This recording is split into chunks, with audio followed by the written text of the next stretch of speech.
Hi! Hello! Welcome to our channel. ఈరోజు ఎపిసోడ్‌కి మీకొక surprise ఉంటుంది. చివరి వరకు చూడండి. 'రాక్షసుడు 42' ఇక కథలోకి వెళ్ళిపోదాం. సాక్షి కథనం.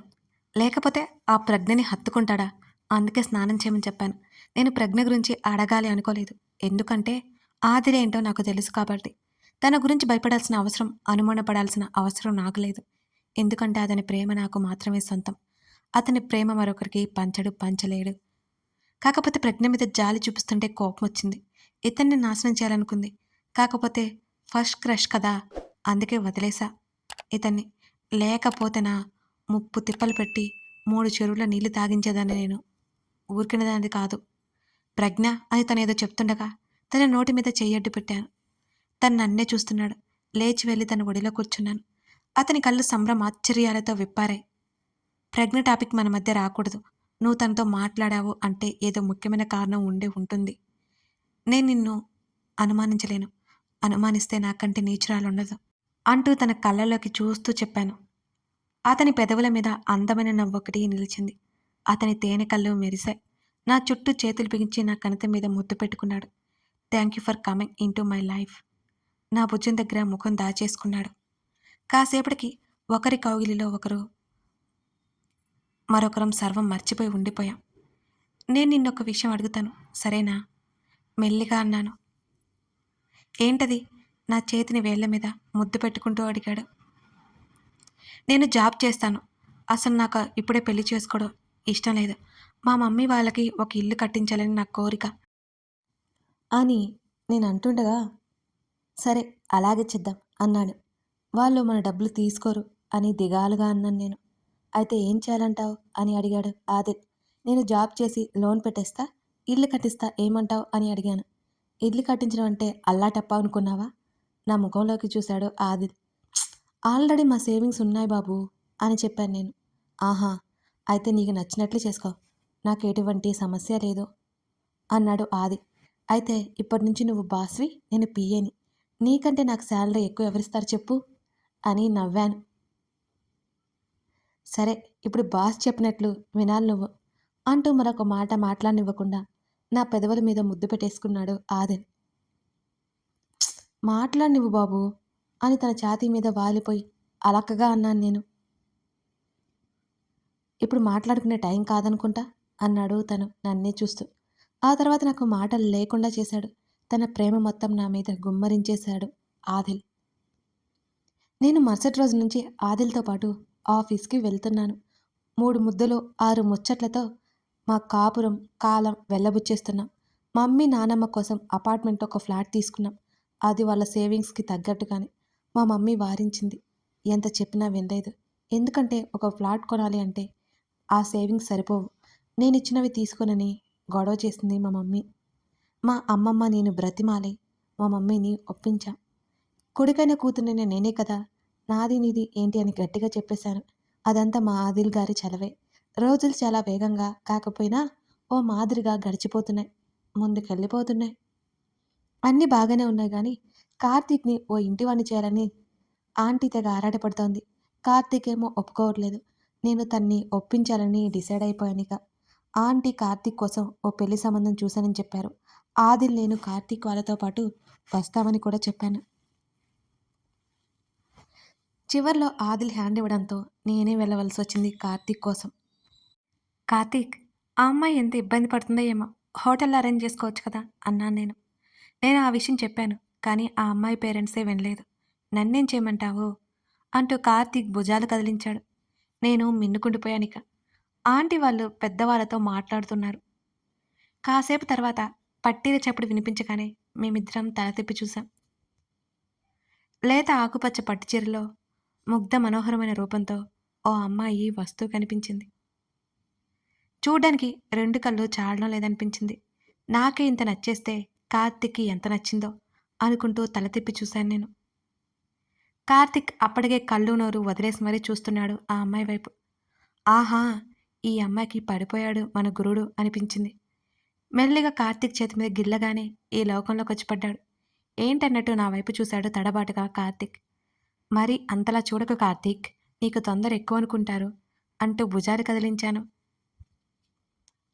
నేను క్యాజువల్‌గా చూశాను అన్నాడు కార్తీక్. నువ్వెలా చూసావో నాకు అర్థమైందిలే అనగానే కార్తీక్ మొహం తిప్పేసుకున్నాడు.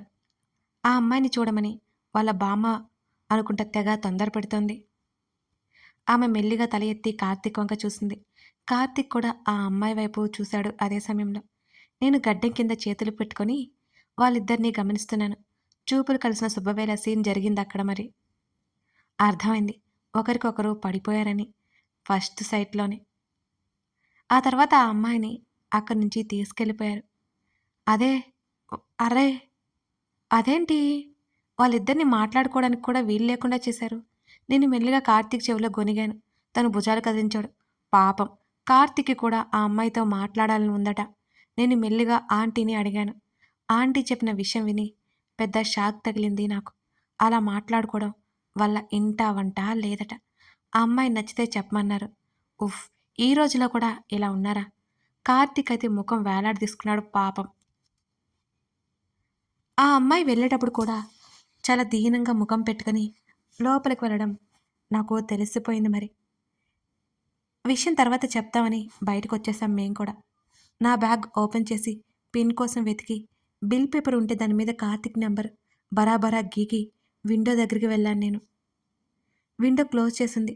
బయటేమో ఆ అమ్మాయి ఫ్యామిలీ కార్తీక్ వాళ్ళని సాగనంపడానికి సిద్ధంగా ఉన్నారు. నన్ను చూస్తే ఇక అంతే సంగతి. కిటికీ మీద శబ్దం చేశాను నేను. తలుపు తెరిచారు. ఆ అమ్మాయి కనిపించింది. నన్ను ఆశ్చర్యంగా చూసింది ఆమె. ఇది కార్తీక్ నెంబర్. నీకు తను నచ్చితే ఈ నెంబర్‌కి కాల్ చెయి. నీ కాల్ కోసం వెయిట్ చేస్తుంటాడు అని గబుక్కున ముందు వైపుకు వచ్చి ఏం తెలియనట్టు మొక్కల్ని తడుముతూ నిలబడ్డా నేను. ఆ పేపర్ ఆ అమ్మాయికి అందజేసొచ్చాను మరి. నిజంగానే మొక్కల్ని చూస్తున్నాననుకున్నారేమో. నన్ను ఎవరూ పట్టించుకోలేదు. కార్తీక్ పిలవడంతో అతని దగ్గరికి వెళ్ళాను నేను. అందరం కారులో రిటర్న్ అయిపోయాం. ఎక్కడికెళ్ళావు? అని అయోమయంగా నన్నే చూస్తూ అడిగాడు కార్తీక్. విషయం చెప్పగానే ఎగిరి గంతేసినంత పని చేయబోయి చివర్లో ఆగిపోయాడు. ఆ అమ్మాయి బావుంది కార్తీక్. ఒకవేళ తనకి కూడా నచ్చితే నీకు తప్పకుండా కాల్ చేస్తుంది. తను నీకు సెట్ అవుతుందా లేదా చూసుకుని నిర్ణయం తీసుకో అని సలహా పడేశాను కార్తీక్‌కి. కార్తీక్ సైడ్ నుంచి హత్తుకుని థ్యాంక్ యూ చెప్పాడు ఎంతో సంతోషంగా. ఆ రోజంతా కార్తీక్ ఆ అమ్మాయి ఫోన్ కోసం తెగ ఎదురు చూశాడు పాపం. లాభం లేదు. ఆ అమ్మాయి పేరెంట్స్ ఏమో కాల్ చేసి ఆ అమ్మాయి నచ్చిందా లేదా అని అడిగారట. అసలు పెళ్లి కూతురే కాల్ చేయకపోవడంతో కార్తీక్‌కి అనుమానం వచ్చింది. నిజంగానే ఆ అమ్మాయికి ఇష్టం లేదు అనుకున్నాడు కార్తీక్. మేము అక్కడి నుంచి వచ్చిన 2 రోజుల తర్వాత ఆ అమ్మాయి కాల్ చేసింది. ఆ రోజు కార్తీక్ మా దగ్గర డిన్నర్‌కి వచ్చాడు. అన్నోన్ నెంబర్ నుంచి కాల్ వచ్చింది కార్తీక్‌కి. స్పీకర్ ఆన్ చేసి టేబుల్ మీద పెట్టాడు తింటూ తింటూ. హలో! కార్తీక్ పిలవగానే అటునుంచి సమాధానం లేదు. తను ఫోన్ చెక్ చేసి కట్ అయిందా లేదా అని చూసి మళ్ళీ పిలిచాడు. నేనండి దివ్యని అని ఆ అమ్మాయి స్వరం మెల్లిగా వినిపించింది. దివ్య ఎవరో అర్థమవగానే నేను కార్తీక్ ముఖముఖాలు చూసుకుని తెగ సంతోషపడిపోయాం. కార్తీక్ స్పీకర్ తీసేయబోతుంటే గబుక్కున ఫోన్ లాక్కున్నాను నేను. అప్పటికే మా భోజనం అయిపోయింది మరి. కార్తీక్ నా వెంట పడితే ఫోన్ తీసుకొని సోఫా వైపు పరిగెత్తాను. మా ఇద్దరిని చిరాగ్గా చూసి లోపలికి వెళ్ళిపోయాడు ఆదిల్. సోఫాలో సెటిల్ అయ్యి ఫోన్ పట్టుకుని కార్తీక్ వైపుకు పెట్టాను నేను.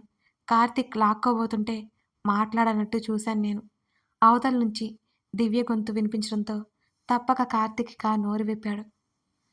త్వరగా మాట్లాడండి. మా అమ్మ చూస్తే సమస్య అవుతుంది అని మెల్లిగా కంగారుగా అంది దివ్య. అరే ఎందుకలా అని అడిగాడు కార్తీక్. అబ్బాయిలతో మాట్లాడకూడదు అని చిన్నప్పటి నుంచి మా ఇంట్లో చెప్తూ పెంచారు. నాకు నేను ధైర్యం చెప్పుకొని మీకు ఫోన్ చేయడానికి 2 రోజులు పట్టింది. ఏమీ అనుకోకండి. అందులోనూ ఇంట్లో ఎవరొకరు ఉంటారు. మా బామ్మ అయితే ఎప్పుడూ నా పక్కనే ఉంటుంది. ఇప్పుడు అందరూ గుడికి వెళ్లారు. కాసేపట్లో వచ్చేస్తారు. మీరు చెప్పాలనుకున్నది త్వరగా చెప్పండి అని దివ్య మాట్లాడుతుంటే మా ఇద్దరికి కరెంట్ షాక్ కొట్టినట్టు ఇద్దరం బిగుసుకుపోయాం. ఈ రోజుల్లో కూడా ఇలా ఉన్నారా? నువ్వు మాట్లాడు అని కార్తీక్ చెప్పి అక్కడి నుంచి వచ్చేశాను నేను. ఇంకా నేను అక్కడే ఉంటే బాగోదని నాకు అర్థమైంది. నిజమే కదా! ఇద్దరికీ ఒకరికొకరికి నచ్చి పెళ్లిపీటల వరకు వెళ్ళింది వాళ్ళ వ్యవహారం. హమ్మయ్య! కార్తీక్ పెళ్లిలో పిచ్చి హడావుడి చేయాలి. కార్తీక్, ఆంటీ అందరూ చాలా హ్యాపీగా ఉన్నారు. దివ్య కార్తీక్‌కి బాగా నచ్చింది. అందులో దివ్య నెమ్మదితనం, కార్తీక్ మీద చూపించే అభిమానం అన్నీ నచ్చాయి కార్తీక్‌కి. అంతేకాకుండా దివ్యని ముందు ఆ ఇంటి నుంచి తన దగ్గరికి తెచ్చుకోవాలనుంది కార్తీక్‌కి. దివ్యని చిన్నప్పటి నుంచి ఎంత రిస్ట్రిక్ట్ చేసి పెంచారో తెలుస్తుంటే ఏదోలా అనిపించింది నాకు కూడా. అందుకే నెల రోజుల్లోనే పెళ్లి జరిగిపోవాలని కార్తీక్ పట్టుబట్టాడు. త్వరలోనే కార్తీక్ ఇంటివాడవుతున్నందుకు మా అందరికీ సంతోషంగా అనిపించింది. దివ్య కార్తీక్‌ల పెళ్లి అంగరంగ వైభవంగా జరిగింది. అందులో నా హస్తం కూడా ఉంది. నన్ను కూడా మెచ్చుకోవాలి. ఓ రోజు నేను అది ఇద్దరం వాళ్ళ అమ్మగారిని చూడ్డానికి హాస్పిటల్‌కి వెళ్ళాం. ఎప్పుడు వెళ్ళినా సరిగ్గా చూసిందే లేదు నేను. ఆమెలో కదలిక రావడంతో అదే హాస్పిటల్‌లో ట్రీట్మెంట్ ఇప్పించాడు ఆదిల్. అంకుల్ కూడా వచ్చారు. ఆయన తప్పకుండా రోజు వచ్చి ఆంటీని చూసిపోతుంటారని తెలిసింది. ఆదిల్ డాక్టర్‌తో మాట్లాడడానికి వెళ్ళాడు. అంకుల్ లోపలే ఉన్నారు కదా అని నేను కూడా వెళ్ళాను. అప్పుడే ఆంటీకి డ్రెస్సింగ్ చేసి, క్లీన్ చేసి ఉన్నారు. ఆమె ముఖానికి ఎటువంటి ఆక్సిజన్ మాస్క్ లేదు. ఆమె ముక్కులోకి ఏదో పైపు ఉంది. దాని నుంచి ఆమెకి ఫుడ్ వెళ్తుందని నాకు తెలిసింది. ఆమెను చూసిన 2 క్షణాలకి ఆమె ఎవరో అర్థమై నేను ఆశ్చర్యపోయాను. ఆమె మా మమ్మీ ఫ్రెండ్. మా ఇంటికి వచ్చిన మీనాక్షి ఆంటీ కదా! ఈవిడ ఆదిల్ వాళ్ళ అమ్మగారా? నాకు మతి పోయినట్టే అనిపించింది. అంకుల్ ఆంటీ చేతిని పట్టుకొని పక్కనే కూర్చున్నారు. నేను గబగబా ఆదిల్ కోసం బయటకొచ్చాను. కారిడార్ అంతా నిశ్శబ్దంగా ఉంది. తన కోసం వెళ్తుంటే తను ఎదురొచ్చి నా భుజాలు పట్టుకుని దగ్గరికి లాక్కున్నాడు. డాక్టర్ ఎంత మంచి విషయం చెప్పారో తెలుసా? అమ్మీలో మూమెంట్స్ వస్తున్నాయి అంటూ అతను ఎంతో సంబరంగా చెప్తున్నాడు. అతని సంతోషం చూసి నా కళ్ళల్లో నీళ్లు తిరిగాయి. పైకి చెప్పలేదు కానీ వాళ్ళ అమ్మ కోసం ఎన్ని రాత్రులు మేల్కొన్నాడో నాకు తెలుసు. ఆవిడ కోసం ఎంతగా తప్పించిపోయాడో స్వయంగా చూశాను నేను. చూస్తూ ఉండు, త్వరలోనే ఆంటీ నవ్వుతూ ఇంటికొచ్చేస్తారు. నేను నవ్వుతూ చెప్పాను. నన్ను హత్తుకొని నా భుజం దగ్గర ముఖం దాచేసుకున్నాడు. నీ మాట నిజం కావాలి. నేను ఆ క్షణం కోసం ఎదురు చూస్తున్నాను. ఎంతో సంబరంగా సంతోషంగా మాట్లాడుతున్నాడు తను. ఆ రోజు సాయంత్రం ఆంటీని మరోసారి చూసి ఇంటికి బయలుదేరాం. అంకుల్ తన ఇంటికి వెళ్ళిపోయారు. అసలు విషయం నేను మర్చిపోయాను. ఆంటీకి మా మమ్మీ ఫ్రెండ్. అందుకే తన కోడలుగా కావాలనుకుందా నన్ను. నాకు అర్థం కాలేదు. అదే అయి ఉంటుంది. ఆదిల్ ఆ విషయాన్ని సీరియస్‌గా తీసుకున్నట్టు ఉన్నాడు. ఒక్కదాన్ని సాయంత్రం పూట గార్డెన్‌లో కూర్చొని తీవ్రంగా ఆలోచిస్తున్నాను నేను. ఆదిల్‌కి ఆ రోజు ఆలస్యం అవుతుందని నేను ముందే ఇంటికి వచ్చేశాను. ఆట ఆగిన శబ్దం వినిపించగానే గార్డెన్ నుంచి ముందు వైపుకి వచ్చాను నేను. మా అమ్మమ్మ వస్తువు కనిపించింది. నా సమస్యకి పరిష్కారంలా, నా ప్రశ్నలకి సమాధానంలా కూడా. అప్పటి వరకు నా ఆలోచనలన్నీ పక్కదారి పట్టినట్టయ్యాయి. ఎగురుకుంటూ అమ్మమ్మ దగ్గరికి వెళ్ళి గట్టిగా కౌగిలించుకున్నాను. అమ్మమ్మ అని రాగాలు తీస్తూ గారాలు పోయాను. ఎలా ఉన్నావే రాక్షసి? నువ్వు ఇంటికి వచ్చి నెల రోజులవుతుంది. నేను చూడ్డానికి వచ్చేశాను.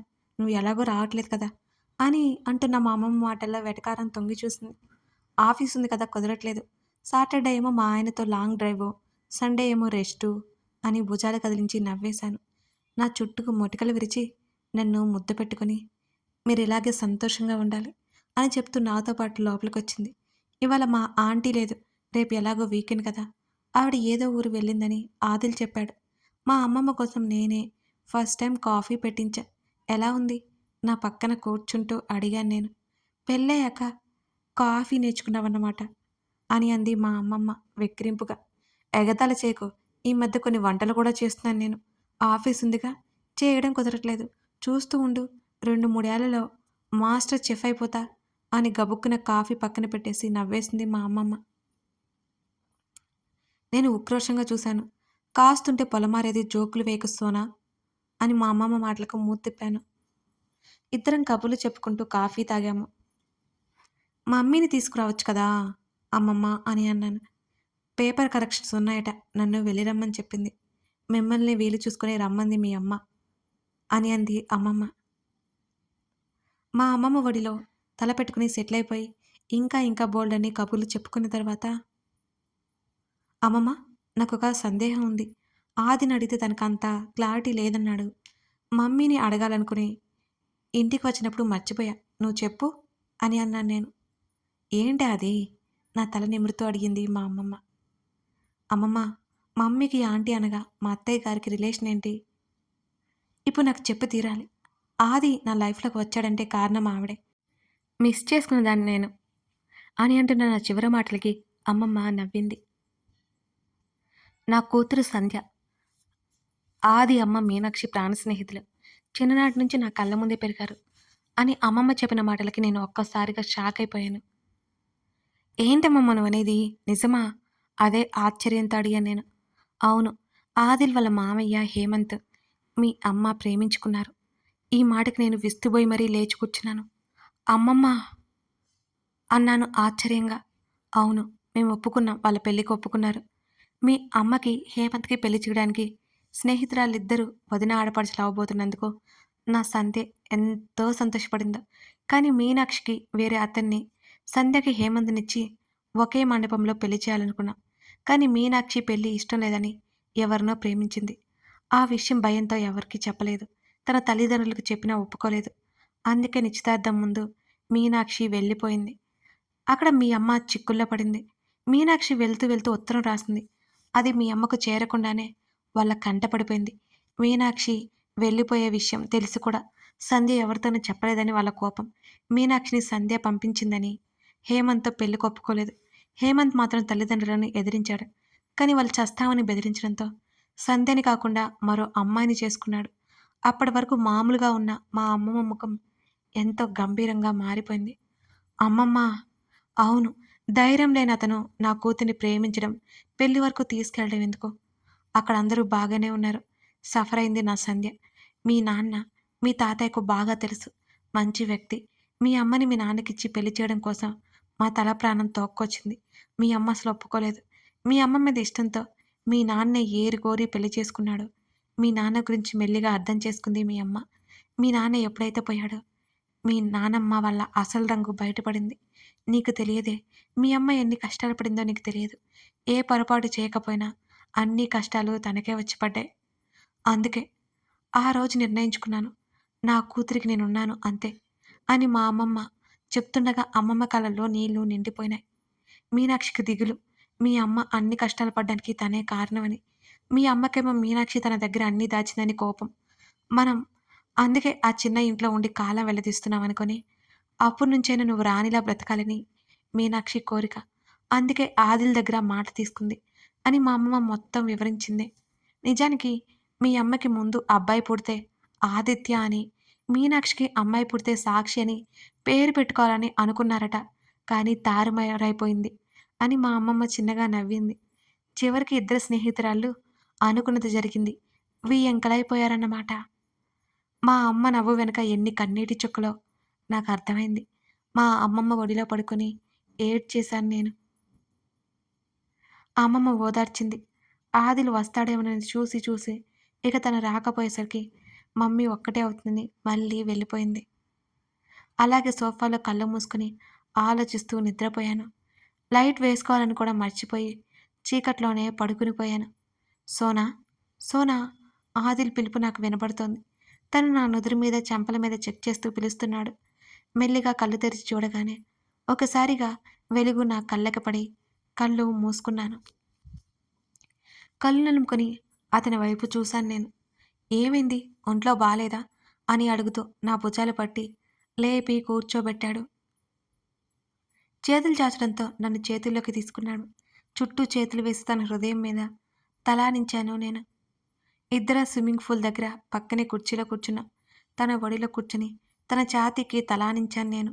ఏమైంది? ఎందుకలా ఉన్నావో? అని చాలా మృదువుగా ఆదిల్ నన్ను అడుగుతుంటే అమ్మమ్మ చెప్పినవి ఒక్కొక్కటి చెప్పి నేను ఏడ్చేశాను. నా చేతిని పట్టుకుని వేళ్ళ మీద ముద్దు పెట్టుకుని ఇట్స్ ఓకే అయిపోయింది కదా, మనం ఏం చేయలేం. నువ్విలా అదే విషయం ఆలోచిస్తుంటే ఎలా? నెమ్మదిగా నాకు నచ్చ చెప్పసాగాడు ఆదిల్. కాసేపటికి మామూలైపోయాను నేను. ఓయ్ నీ పేరేంటి? అని ఎప్పటికో అడిగాను. తెలియకుండానే పెళ్లి చేసుకుని ప్రేమించి బెడ్ అంటున్న తన నోటి మీద చెయ్యి పెట్టి చిచి ఏం మాట్లాడుతున్నావు నువ్వు? అప్పటికే అడుగుతుంటే నా బుగ్గలు కందిపోయాయి. నా చేతిని తప్పించి చుట్టూ చేతులు వేసి తన కౌగిట్లో బంధించి ఆదిల్ తెలీదా అని అడిగాడు నా మెడ మీద ముద్దు పెట్టుకుంటూ. ఆదిత్య అని ఎందుకు పెట్టుకోలేదు అని అడిగాను నేను. ఏమో, మా అమ్మయ్య అలా పెట్టింది. డాడ్ మీద ఇష్టంతో టూ రిలీజియన్స్ కలిసేలా చూసిందేమో. తను పెదవి విరిచాడు. అసలు వారిద్దరూ ఎందుకు విడిపోయారు అని అడిగాను నేను. డాడ్ వేరే వాళ్ళకి అట్రాక్ట్ అవడం అమ్మి తీసుకోలేకపోయింది. సో ఇద్దరు విడిపోవడం జరిగే. అమ్మి ఆ తర్వాత మరో ఆలోచన చేయలేదు. నేనే తనకి డాడ్ తప్పు తెలుసుకున్నా అమ్మి మనసు విరిగిపోయింది. ఇక అమ్మి యాక్సెప్ట్ చేయట్లేదు. ఇద్దరు సంతోషం కలిసి ఉండాలని నాకు ఉంటుంది కానీ అమ్మిని కష్టపెట్టలేను అన్నాడు తను. తనకి నేనున్నానని చెప్పడానికి తన చేతులు మరింత దగ్గరగా తీసుకుని నా హృదయంలో దాచేసుకున్నాను. మా జీవితంలో లోటుపాట్లు లేకుండానే ముందుకు సాగిపోతుంది. ఆంటీ దాదాపు కోలుకున్నారు. ఆవిడ ప్రాణాలకు ప్రమాదం ఏమీ లేదని డాక్టర్ చెప్పారు. ఆవిడ పూర్తిగా కళ్ళు తెరిచింది. ఆదిల్ సంతోషానికి అవధులే లేవు. మా మమ్మీ అంటే ఇక ఆంటీ ఇద్దరూ ప్యాచప్ అయిపోయారు. మా సంసార జీవితం 3 అలకలు, 6 ముద్దులు, 9 కౌగిలింతలతో ఆనందమయమైపోయింది. ఆదిల్ ఎప్పుడైతే నా జీవితంలోకి వచ్చాడో అన్నీ, అన్నీ మారిపోయాయి. కాదు కాదు, అతనే మార్చేశాడు. నాకే తెలియకుండా నన్ను భద్రంగా కాపాడుకుంటూ సైనికుడైపోయాడు. రక్షకుడై నన్ను ప్రతిక్షణం రక్షిస్తూనే ఉన్నాడు నా రాక్షసుడు. మొదట్లో అతని కష్టపెట్టిన విషయాలు నాకు బాగా గుర్తొచ్చి తెగ ఏడుపొచ్చేది అప్పుడప్పుడు. ఆ విషయం తెలుసుకుని నన్నెంత ముద్దుగా బుజ్జగించేవాడో తను. ఆదిల్ సమక్షంలో నా జీవితం ఓ హరివిల్లైంది. రంగులని నా జీవితంలో నింపేసింది తనే, నా రాక్షసుడు. కథ ముగిసిపోయిందంట ఇక. రాక్షసుడు కథ కంచికి చేరింది. ఈ చిన్న కథ మీ అందరికీ ఇంత నచ్చేస్తుందని అనుకోలేదు. మీరు చూపించే ఆసక్తికి, మీ ప్రోత్సాహానికి కథ ఇంత అందంగా రూపుదిద్దుకుని మరింత వేగంగా ముందుకు సాగిపోయింది. ఈ ప్రయాణాన్ని ఇంత అద్భుతంగా మార్చిన మీ అందరికీ నా హృదయపూర్వక ధన్యవాదాలు. మీరు ఈ కథను ఆస్వాదించి ఉంటే దయచేసి ఎవరికైనా షేర్ చేయండి. చివరి ఎపిసోడ్పై మీ సమీక్షలు, అభిప్రాయాలు తప్పక కామెంట్లో చెప్పండి. ఒక చిన్న కోరిక, ఈ చివరి ఎపిసోడ్కి కనీసం 5K లైక్స్ వస్తాయన్న ఆశతో ఉన్నాను. నా గోల్ని చేరుకోవడంతో మీరు సహకరిస్తారని నమ్మకంగా ఆశిస్తున్నాను. ఏం చేస్తారు మరి? సహకరిస్తారా? లైక్ చేసి కామెంట్ చేయడం మరవకండి. Thank you so much. మరో కొత్త కథతో మీ ముందుకు రాబోతున్నానండి. ఎందుకంటే ఇష్టమైన సకుడ రాసేలోపు ఆ కథ మీ దగ్గరికి వస్తుంది. ఊరికే ఉంచడం ఎందుకు చెప్పండి, మీరు నేను. అందుకే ఇష్టమైన సకడ నేను రాసుకుంటూ ఆ కథ మీకు ఇచ్చేస్తూ ఉంటానండి. ఇష్టమైన సకడ మరికొన్ని భాగాలు రాసిన తర్వాత ఆ కథను మీ ముందుకు తెస్తాను. Thank you for watching this video.